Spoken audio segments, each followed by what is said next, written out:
Hi viewers, அனைவருக்கும் வணக்கம். பேசுகிறவங்க மணின்ற பிரபு. நீங்கள் நம்ம எதை பற்றி பார்க்க போகிறோம்னா, ஒரு ஹெச்பி லேப்டாப்பில் ஹார்ட் பிரச்சனையாக இருக்குது. இதில் என்ன ஹார்ட் டிஸ்க் இருக்குது, அதை எப்படி சால்வ் பண்ணுறோங்கிறத பற்றி கொஞ்சம் டீட்டெயில்டாக பார்க்கலாம். மேக்ஸிமம் இது எதனால் பிரச்சனை வருதுங்கிறத நான் சொல்கிறேன். மறக்காமல் நம்ம சேனலை சப்ஸ்கிரைப் பண்ணிக்கோங்க, ஃபாலோ பண்ணுங்கள், உங்களுக்கு தெரிஞ்ச ஃப்ரெண்ட்ஸ்க்கு எல்லாமே ஷேர் பண்ணுங்கள். இது மாதிரி டெக்னிக்கல் ரிலேட்டடான வீடியோ நம்ம சேனலில் நிறைய வருது. மறக்காமல் அதை பார்த்து என்ன ப்ராப்ளம் எப்படி சரி பண்ணுறாங்கிறத சொல்யூஷனும் நான் தரேன். இப்போ இந்த லேப்டாப் வந்து பேக் டோர் ஓப்பன் பண்ணி வச்சுருக்கேன். இதில் இருக்க ஹார்ட் டிஸ்க் என்ன மாதிரி இருக்குங்கிறத இப்போ லேப்டாப் ஓப்பன் பண்ணியாச்சு. இது ப்ராசஸர், ஃபேனு, இது பேட்ரி, இது ரேம் ஸ்லாட்டு. இதில் 2 ரேம் ஸ்லாட் கொடுத்துருக்காங்க. இப்போ வர நிறைய லேப்டாப்பில் இந்த மதர் போர்ட்லேயே லேஅவுட் பண்ணி ஒரு ரேம் இன்பில்டாக வந்துடும். இன்னும் ஒரே ஒரு ஸ்லாட் வரும். இதில் வந்து 2 ஸ்லாட் இருக்குது. இப்போ இந்த இதில் வந்து பார்த்திங்கன்னா ஹார்ட் டிஸ்க்கு பதிலாக NVMe SSD யூஸ் பண்ணியிருக்காங்க. இது எத்தனை ஜிபினா 512 ஜிபி இருக்குது. இந்த ஹார்ட் டிஸ்கில் இது டிடெக்ட் ஆகலை மீன்ஸ் என்ன, ஒர்க் ஆகாமல் போயிடுச்சு. இந்த மாதிரி சிப்பில் வந்து இன்கேஸ் டேட்டா சேவ் ஆகிருக்கு, ஃபெயிலியர் ஆகுதுன்னா டேட்டா எடுக்கிறது ரொம்ப கஷ்டம்.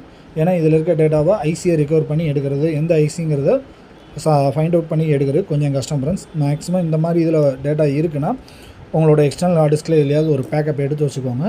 நம்ம இதுக்கு பதிலாக இதே சேம் இதில் இப்போ நம்ம சாம்சங்கில் இது கழட்டுறப்ப கொஞ்சம் கவனமாக கழட்டுங்க. ஏன்னா மைன்யூட்டாக தான் இருக்கும், லைட்டாக கொஞ்சம் இதானாலும் உடஞ்சிரும். ஏன்னா இந்த பார்ட்ஸே ரொம்ப மெல்லிஸாக இருக்கும்.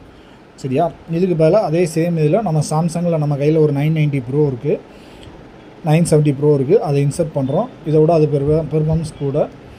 அதை மாட்டிட்டு ஸ்க்ரூ பண்ணுறோம். மேக்ஸிமம் ஸ்க்ரூ பண்ணுறப்ப கொஞ்சம் கவனமாக பண்ணுங்கள் ஃப்ரெண்ட்ஸ்.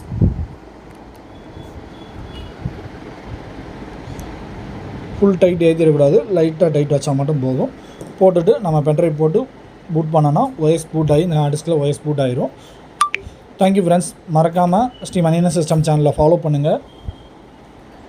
இந்த மாதிரி டெக்னிக்கல் வீடியோ நிறைய நம்ம சேனலில் வருது. உங்களுக்கு எதுவும் சர்வீஸ் எதுவும் டவுட் இருந்தாலும் என்னோடய நம்பரை டிஸ்கிரிப்ஷனில் தரேன், மறக்காமல் கான்டாக்ட் பண்ணுங்கள். இப்போ லேப்டாப் டெம்பரரியாக க்ளோஸ் பண்ணியிருக்கோம். ஒர்க்காக தான் பார்த்துட்டு அடுத்து நம்ம ஃபுல் டோரை க்ளோஸ் பண்ணிக்கலாம். இப்போ பென்ட்ரைவ் போட்டு மேக்ஸிமம் பென்ட்ரைவ் போட்டோன்னே பூட்டிங் ஆர்டரை மாற்றினா தான் நம்ம பென்ட்ரைவ்லேருந்து பூட் ஆகும். இதுக்கு F10.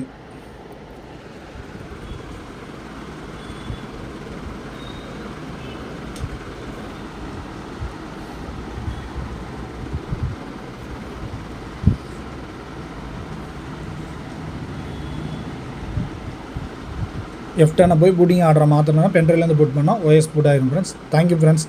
மறக்காமல் ஸ்ரீ மணியண்ணன் சிஸ்டம் சேனலில் சப்ஸ்கிரைப் பண்ணுங்கள், ஃபாலோ பண்ணுங்கள், உங்கள் ஃப்ரெண்ட்ஸுக்கு ஷேர் பண்ணி விடுங்க, நிறைய சப்ஸ்கிரைப் கொடுங்க. தேங்க்யூ. இந்த பாய்.